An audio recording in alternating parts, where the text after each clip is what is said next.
Hello YouTube, Nick here. I got something really funny to show you with this 94 Ford Ranger.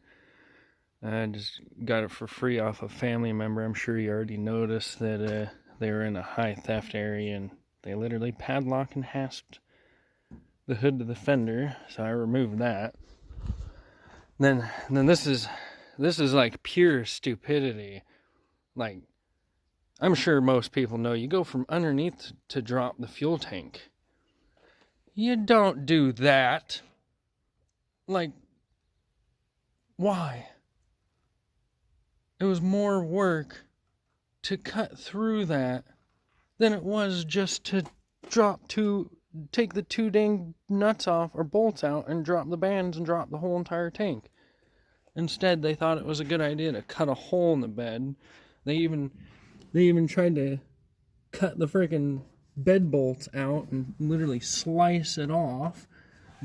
When I got in the truck, the frame was tweaked on that side because that bolt, which is about 2 inches longer than those two, that bolt was in that bolt spot and that bolt was in that spot, and that bolt was just free spinning, and the damn bed of the truck was clear up by the damn window just sitting there. Like it was bent so bad it was hitting the cab over here that much higher than the dang thing. Yeah, oh, dang spider. This thing's like floating right in front of me. No, let go of me. Okay, yep, I'm going the other way.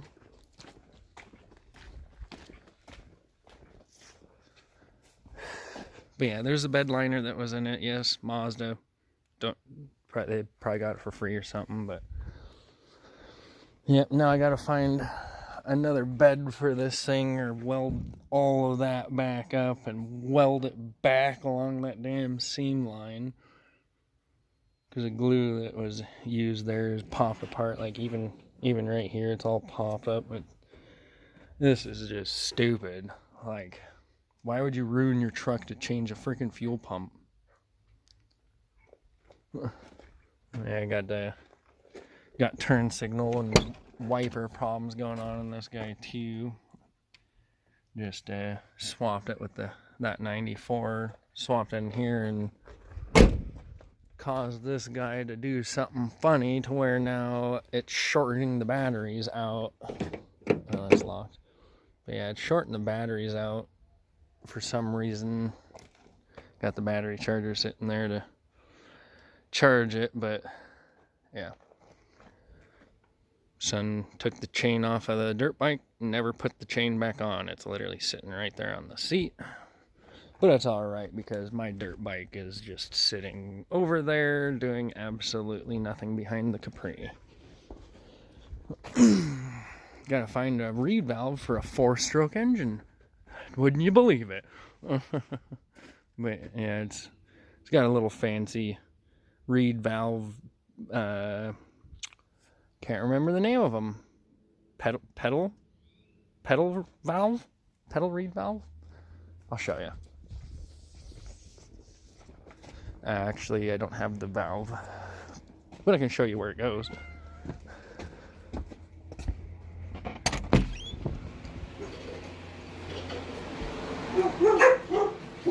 Yes, the engine's sitting on my table bed.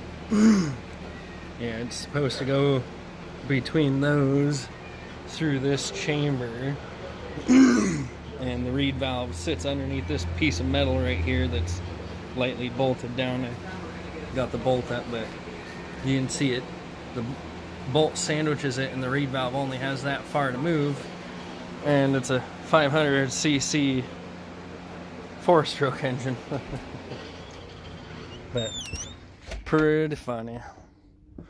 But I can't find a reed valve for that, and I'm getting ready to get another intake manifold and just run bolts into those two tubes, the two passages, so that I can block them off and just do the 1984 intake manifold.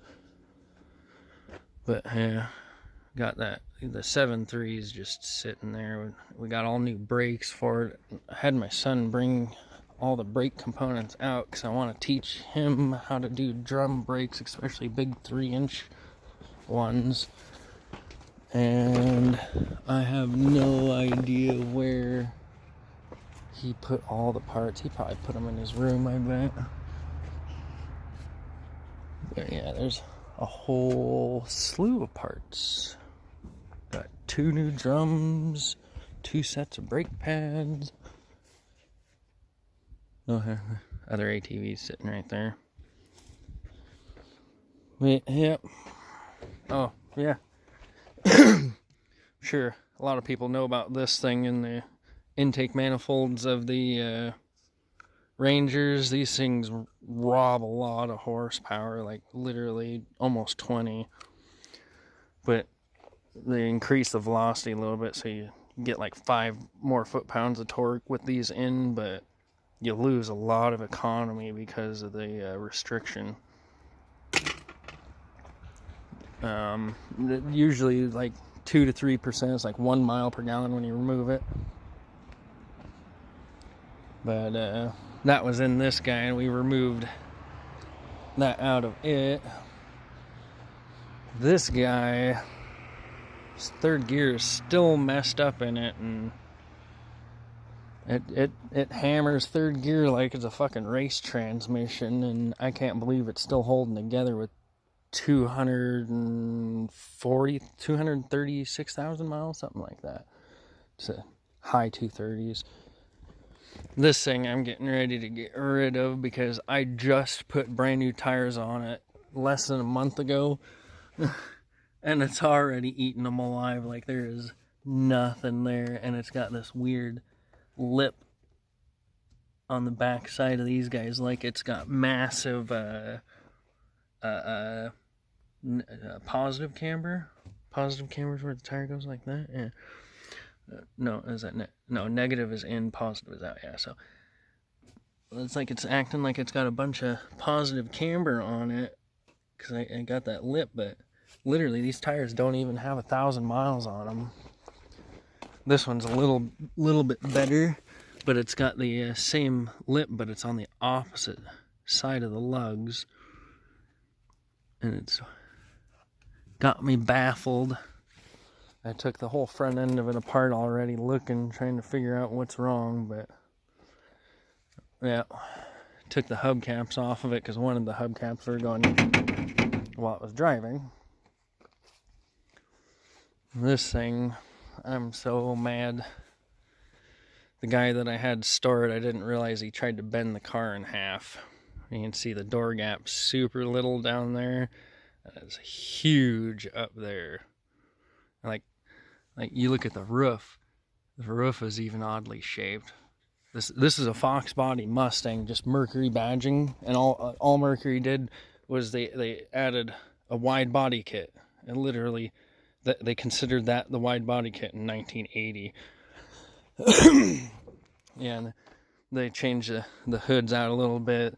The front bumpers and grills are relatively the same.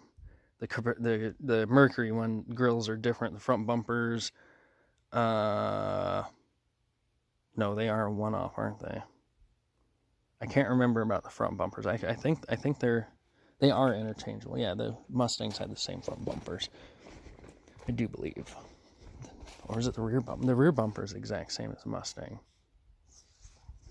Front bumper had the splitter on it, if I remember right. No? I'll have to look that up. I can't remember exactly. But yeah, the guy I had store it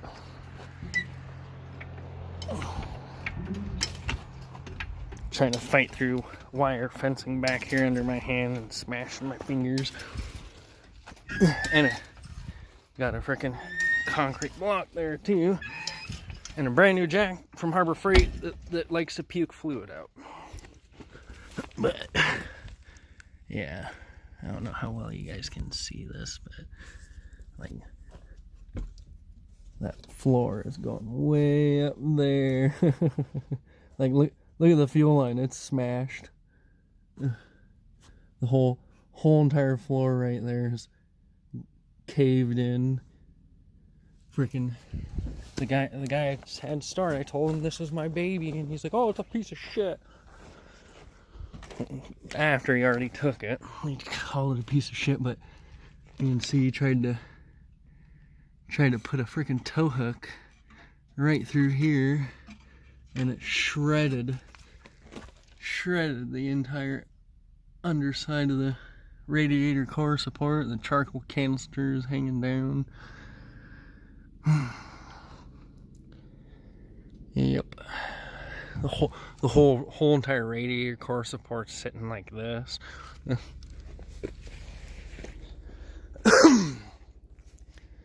Yep, this was to be my 9-second quarter-mile car, but looks like I'm gonna have to fucking, excuse my language.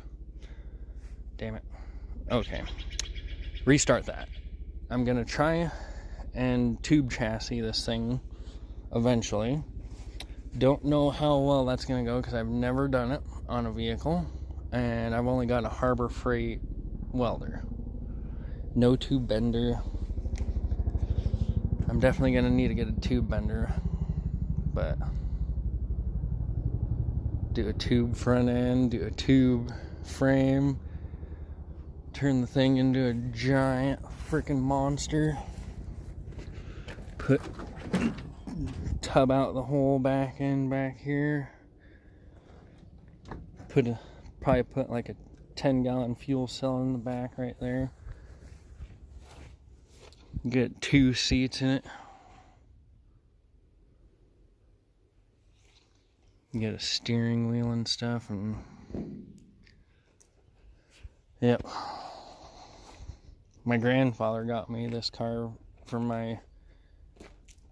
well, he didn't really get it for me. I went and talked to the neighbor and wanted the Ranger that was sitting in front of it, and he told me I could have this car for free. I've been sitting there watching this car sit for 13 years. I drove it around for 2. And then stuff started failing on it, and I just quit driving it because it wasn't very fuel economical. This thing was only getting like 8 miles to the gallon, and it's a 200 straight 6. Should have been getting well over 13 miles a gallon, but it's clapped out. The engine has like almost no compression. Like I can grab the fan and turn it over at pretty good speed by hand. But yep, I don't know if I'm gonna do a 5.4 2 valve or a 5.4 4 valve, but it's definitely gonna get a turbo. Gonna do a 9-inch rear. Probably, if I have the money, I'm gonna do a TKO 6. Who knows if I can get the money to get like a decent set of coilovers and springs for the rear of this thing. I'll probably take it up to like the Ridge Motorsports Park up here in Shelton, Washington.